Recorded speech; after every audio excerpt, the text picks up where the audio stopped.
Le langage est source de malentendus. Au quotidien, on parle.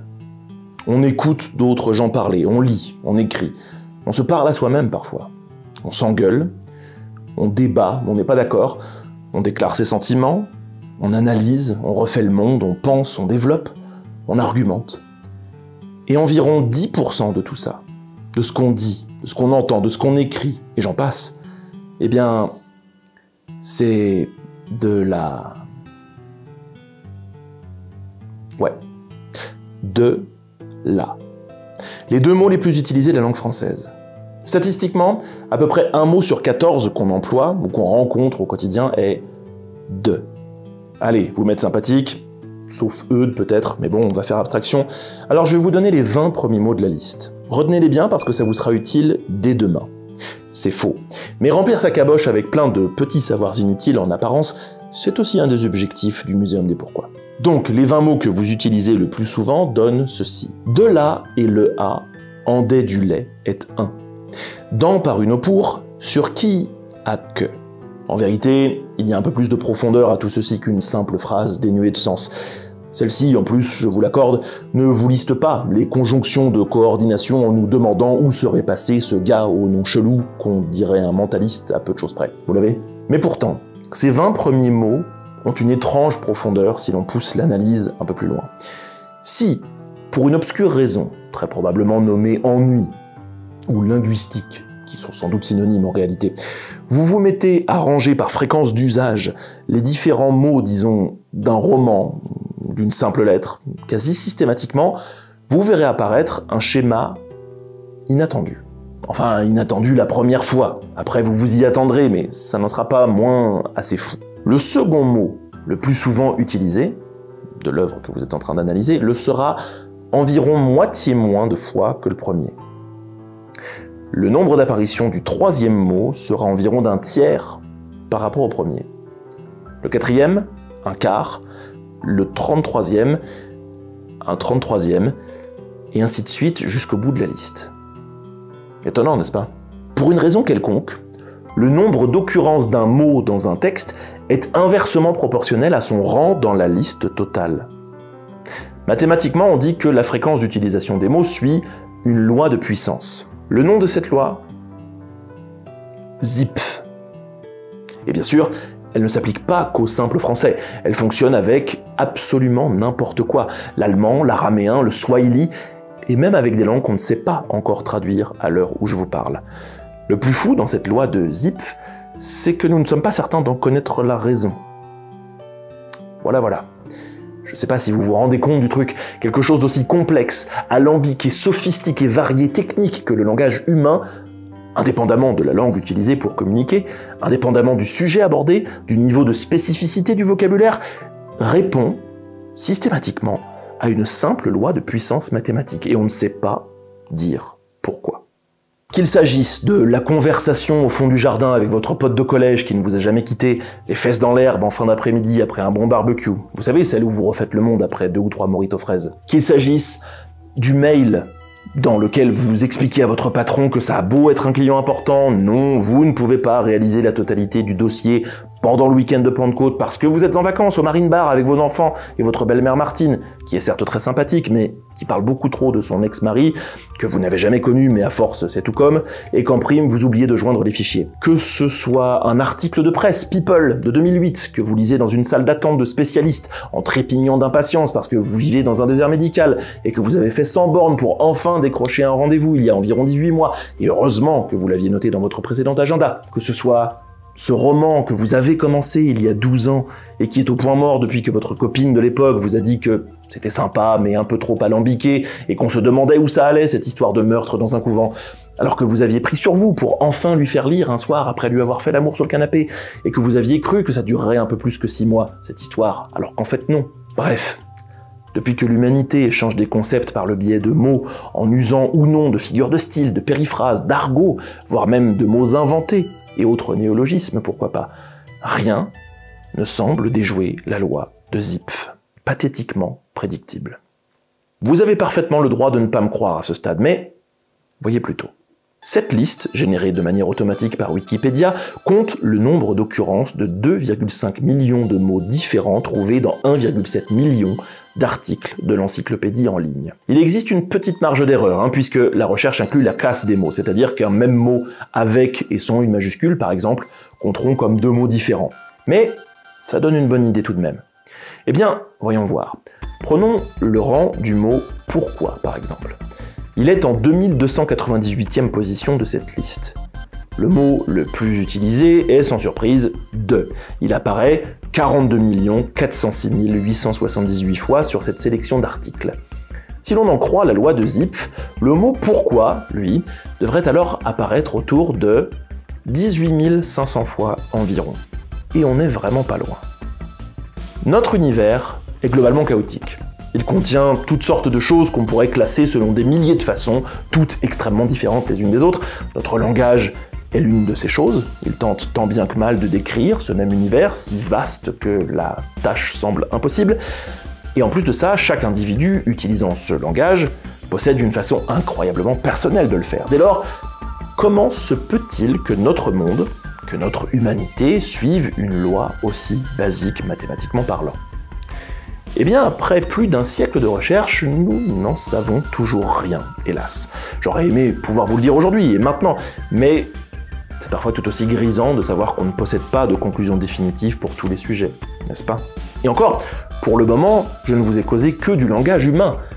Mais notre loi du jour, au nom si étrange, s'étend à tellement de choses différentes, en vérité. On peut la déceler dans la répartition par intensité des éruptions solaires, dans les densités de population des villes du monde, dans la fréquentation des sites internet, dans les champs des cétacés, dans les ingrédients indispensables à nos recettes de cuisine, dans la durée de nos coups de téléphone, dans la répartition des noms de familles de nombreux pays, dans le nombre de victimes de guerre, dans le diamètre des cratères de notre satellite naturel bien-aimé, et assez ironiquement, mais pourtant de manière plutôt attendue, les mots qu'on a utilisés dans les myriades de théories qui tentent d'expliquer pourquoi notre langage est zipfien répondent eux aussi à la loi de Zipf. Et oui, toujours pas de consensus sur le sujet. Ça a l'air encore plus complexe que de trouver un nom de Premier ministre après une dissolution. Cela dit, selon Wikipédia, il semble bien qu'on se pose plus de questions que l'on ne s'apporte de réponses. C'est peut-être pas plus compliqué que ça, finalement. Comment ça, mouais, bof? De toute façon, vous et le langage, Oui, bah toi, t'es une exception. Dis donc, t'as quand même dû drôlement t'emmerder à attendre des millions d'années avant de tomber sur quelqu'un qui pouvait enfin te comprendre. Ah, j'ai touché un point sensible, là, j'ai l'impression. Tout ça, c'est bien sympa, mais une fois qu'on a dit que notre monde était zipfien, il convient d'essayer d'aller un peu plus loin tout de même. La loi de Zipf nous vient de George Zipf, linguiste à l'université de Harvard, et elle est présentée comme une forme particulière du principe de Pareto, qui stipule que 20% des causes engendrent 80% des conséquences, aussi appelée loi des 80-20. On la retrouve également un peu partout, d'ailleurs dans le langage aussi, puisque les 18% des mots les plus utilisés donnent 80% de nos phrases quotidiennes. En 1896, Vilfredo Pareto a démontré qu'environ 80% du territoire italien était possédé par 20% de sa population. Il est également raconté qu'il cultivait son jardin et qu'en analysant sa production de petits pois, il s'est rendu compte que 20% des cosses qu'il avait plantées donnaient 80% de sa production.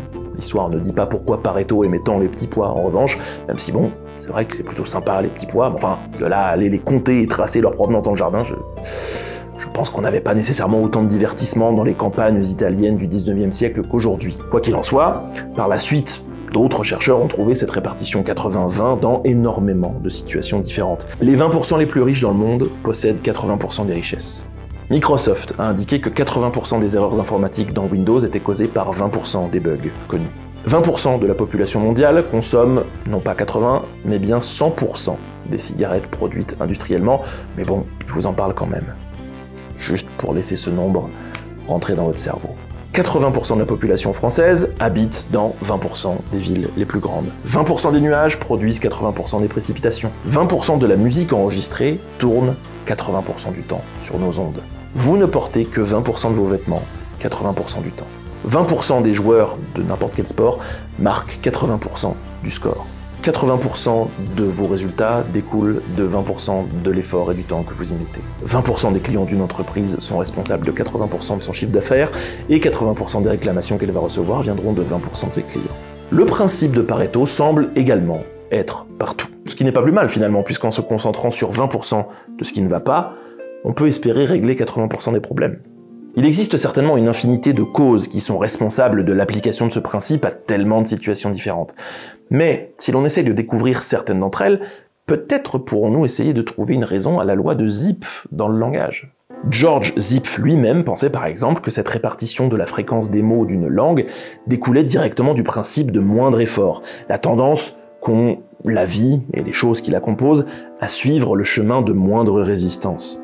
Zipf pensait ainsi que le langage s'est développé selon cette voie. Selon lui, l'homme qui parle tente à réduire son vocabulaire en rassemblant derrière un simple mot une multitude de significations.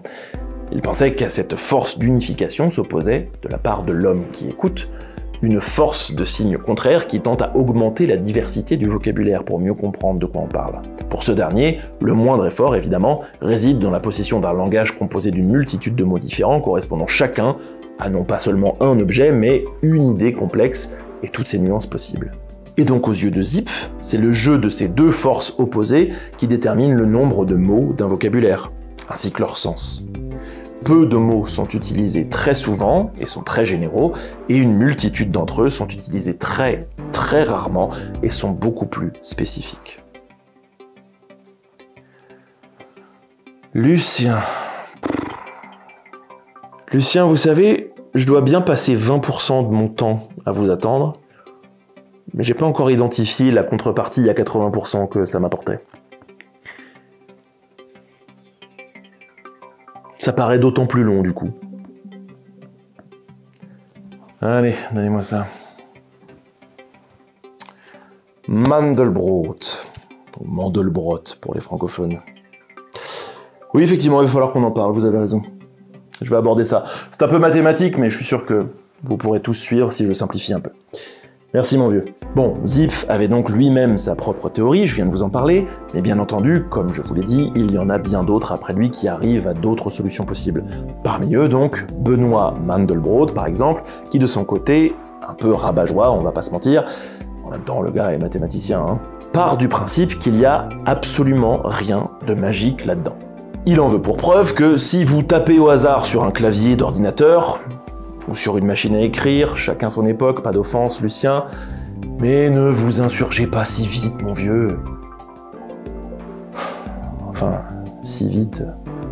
Bref, si vous tapez de manière aléatoire sur un clavier, non Eudes, pas dans les commentaires, s'il vous plaît, eh bien vous allez obtenir des groupements de lettres et de temps à autre des espaces les séparant en ce qu'on pourrait appeler des mots. Eh bien, la répartition de ces mots aléatoires répondront eux aussi à la loi de Zipf. Ça paraît fou dit comme ça, mais c'est en vérité assez simple à comprendre. Il y a exponentiellement plus de mots longs que de mots courts. Par exemple, l'alphabet de la langue française peut être utilisé pour créer 26 mots d'une lettre, mais 26 au carré, soit 676 mots de 2 lettres, et ainsi de suite. Il y a donc par exemple 11 881 376 mots de 5 lettres possibles. Oui, ça fait beaucoup. Non seulement ça, mais en prime, à chaque fois que la barre d'espace est tapée, le mot en cours s'achève. Or, en tapant au hasard sur le clavier, on a à chaque frappe une chance sur, disons, 27 de terminer le mot en cours. 26 lettres et la barre d'espace. La probabilité de création de mots courts est donc exponentiellement plus probable que celle de mots plus longs. L'assemblage de ces deux aspects exponentiels rendent le fait de taper au hasard sur un clavier plutôt zipfien. Cette étrange répartition semble donc émerger naturellement du hasard lui-même. Peut-être qu'il n'y a donc aucun mystère derrière tout ça, il se pourrait que les mots et leurs usages soient juste le résultat d'humains tentant simplement de mettre des étiquettes sur le monde qui les entoure et sur celui qu'ils ont dans leur tête. Selon Mandelbrot, la loi de Zipf ne ferait que décrire ce qu'il se passe quand on fait simplement ça. Le sujet serait donc clos. Qu'est-ce que c'était que ce soupir ? Pas trop tôt. Oui, en même temps, pour vous, c'est sûr, le langage, ça se limite quand même vachement à brailler avant de vous jeter sur un pauvre stégosaure qui a rien demandé pour le dévorer. C'est sûr que c'est assez pauvre en termes de langage. Oui, le coup du stégosaure, c'est peut-être un anachronisme, mais on s'en fout, c'est une image d'Épinal. Donc ça passe. Bon, le coup du hasard total, je sais pas vous, mais ça a du mal à passer pour moi. Notre langage est difficilement comparable à un tweet de Donald Trump, non? On avait dit pas de politique. Il y en a vraiment qui pensent encore que les tweets de Trump, c'est de la politique? Oui. Bon. En temps normal, en tout cas, s'exprimer, quel que soit le sujet, c'est assez loin du simple hasard. Dans une conversation, les phrases suivent des règles grammaticales, on ne peut pas mettre n'importe quel mot après n'importe quel autre. Les phrases s'enchaînent également avec un propos sur un sujet donné, on ne peut pas les prononcer ou les écrire dans n'importe quel ordre. Les sujets s'enchaînent par rapport à ce qui a été dit plus tôt, formant ce qu'on appelle communément le fil d'une conversation. Le vocabulaire qu'on utilise a une histoire, une étymologie, une logique interne. On ne s'est pas réveillé un matin en étiquetant au hasard la totalité de ce qui nous passait sous les yeux ou par la tête. J'ai du mal à me dire, par exemple, que le hasard puisse à lui seul expliquer pourquoi la fréquence d'utilisation des mots présente en, je sais pas moi, le tableau périodique des éléments, ou le nom des planètes du système solaire, ou simplement les mois de l'année s'organisent dans notre langue de manière zipfienne. Ces listes spécifiques ne sont pas issues d'un découpage aléatoire, elles expriment une réalité physique de notre monde, il me semble. Et même si ce n'était pas le cas, prenez n'importe quel roman de fiction. Pourquoi le nom d'un des personnages principaux y est quasiment systématiquement utilisé 2 fois plus qu'un autre, 3 fois plus qu'un autre encore, et ainsi de suite? Ou alors, ce sont nos neurones qui sont câblés, zipfiennement. Directement, là pourquoi pas. Peut-être que quelque chose dans notre caboche tend vers zip, et qu'on ne sait pas l'identifier, puisque c'est précisément avec nos cerveaux qu'on pense le monde. Certains parlent également de l'attachement préférentiel pour expliquer zip. Vous savez, c'est le fait que quelque chose de plus utilisé par le passé sera plus utilisé à l'avenir. Le fameux « on a toujours fait comme ça ». Oui, puis on a tout le temps fait comme ça. De la même manière qu'un chemin naturel tracé par une première personne passant au milieu de l'herbe sera plus susceptible d'être vu, puis de nouveau emprunté par une autre personne, peut-être que certaines de nos pensées sont plus susceptibles de revenir dans nos esprits parce qu'elles sont déjà passées par là. Et avec elles, certains mots. Après tout, à l'instar de la loi de Zipf, l'attachement préférentiel est également un peu partout autour de nous. La liste est longue, effectivement, des choses qui vont davantage s'accumuler là où il y en a déjà beaucoup. L'argent, l'attention, les amis, le boulot, la poussière, les gens, l'eau, et j'en passe, beaucoup. Bref, vous avez l'idée, c'est ce qu'on appelle communément un effet boule de neige. Une boule de neige qui roule dans la poudreuse devient de plus en plus grosse, et plus elle grossit, plus sa surface est grande, et plus elle peut accumuler de nouvelles neiges de plus en plus rapidement. Cet effet d'attachement préférentiel n'a même pas besoin de naître d'un acte délibéré et volontaire, ça peut arriver naturellement. La création des fleuves et des rivières, par exemple. L'eau commence à s'écouler sur un passage où la résistance est moindre, et le débit de l'eau augmentant, les obstacles sont poussés par la pression, rendant le passage encore moins résistant au passage de l'eau, et ainsi de suite. C'est donc indubitable. La richesse va aux riches, la popularité aux populaires, la poudreuse à la boule de neige. Tout ça n'est que mathématique. C'est d'ailleurs ce qui arrive ici même, sur YouTube. Plus une vidéo est vue, plus elle a de chances d'être recommandée à de nouvelles personnes, plus une chaîne a d'abonnés, plus elle aura tendance à en recevoir davantage. Abonnez-vous. Et puis, ça doit sans doute aussi se passer comme ça sur Tipeee, je pense. Je vous ai déjà dit que j'avais un Tipeee? Peut-être donc que le côté zipfien du langage est, sinon causé par, au moins renforcé par des processus d'attachement préférentiel. Une fois qu'un mot est utilisé, il a plus de chances d'être utilisé à nouveau. Ça vous est déjà arrivé, à vous aussi, de découvrir un nouveau mot pour ensuite avoir l'impression de l'entendre partout, soudainement. Bon, c'est pas tout à fait le même effet, mais en revanche, parfois, certaines personnes, souvent plus jeunes ou moins matures, quand elles apprennent un nouveau mot, vont l'utiliser partout, tout le temps. Et c'est énervant, n'est-ce pas?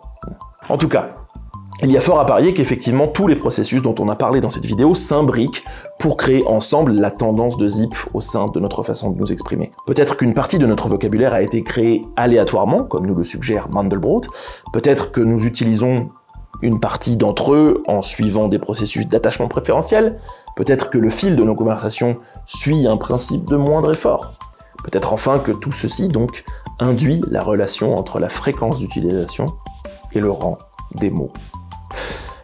La réponse est donc loin d'être simple, mais elle est fascinante. au regard des conséquences que ça implique sur notre communication. La moitié d'absolument n'importe quel livre, n'importe quelle conversation, film, vidéo, pièce de théâtre n'est rien d'autre qu'une 50aine à une 100aine de mots. Et un peu moins de l'autre moitié du même livre, de la même conversation, etc., sera constituée de mots pour la plupart prononcés ou écrits une seule ou deux fois seulement. Ce n'est pas si surprenant si vous considérez le fait que 2 mots seulement sont responsables de 10% de tout ce qu'on dit. Si l'on prend les 25 premiers, on monte autour de 33%, et donc à une petite centaine de mots, on atteint la moitié. Que vous preniez la totalité des répliques de la série Kaamelott, l'Iliade et l'Odyssée d'Homère, les Fleurs du Mal de Baudelaire, la Bible, ou encore l'intégrale de Tchoupi à l'école, seulement une centaine de mots sont responsables de la moitié de tout ce qui y est dit, écrit ou prononcé. Ça peut sembler un peu fade, d'imaginer que 50% de ce qu'on dit ne soit que la même centaine de mots encore et toujours, et que d'autres jolis mots soient laissés de côté presque en permanence. Mais il en va ainsi, dans un système zipfien. Personnellement, ça me rappelle un certain type de population, tout aussi fade, qui, les mauvais jours, semble effectivement constituer une bonne moitié de notre entourage, qui ose tout, et que même apparemment ce serait à ça qu'on les reconnaîtrait. Ils sont là, et on doit faire avec. Et ce, même s'il existe sans aucun doute des tas d'autres personnes bien plus intéressantes et sympathiques, mais qu'on ne voit que trop peu souvent. Difficile de dire dans ces moments-là si c'est bien la vérité ou si c'est notre esprit qui nous joue des tours, mais toujours est-il que même s'ils ne sont qu'en réalité 20%, les effets qu'ils génèrent sur nos vies atteignent largement les 80% d'effets indésirables et délétères. Si jamais vous étiez jusqu'ici dans une journée aussi peu plaisante que celle que je viens de décrire, à cause d'une petite minorité bien bruyante, alors essayez de vous pencher sur le principe de Pareto une dernière fois avant de quitter cette vidéo, et rappelez-vous que 80% de votre vie découle de seulement 20% de vos choix, bien plus que de ces 20% de personnages très agaçants en vérité. Bon courage à vous, restez éveillés, et n'oubliez pas de vous demander pourquoi. À la prochaine.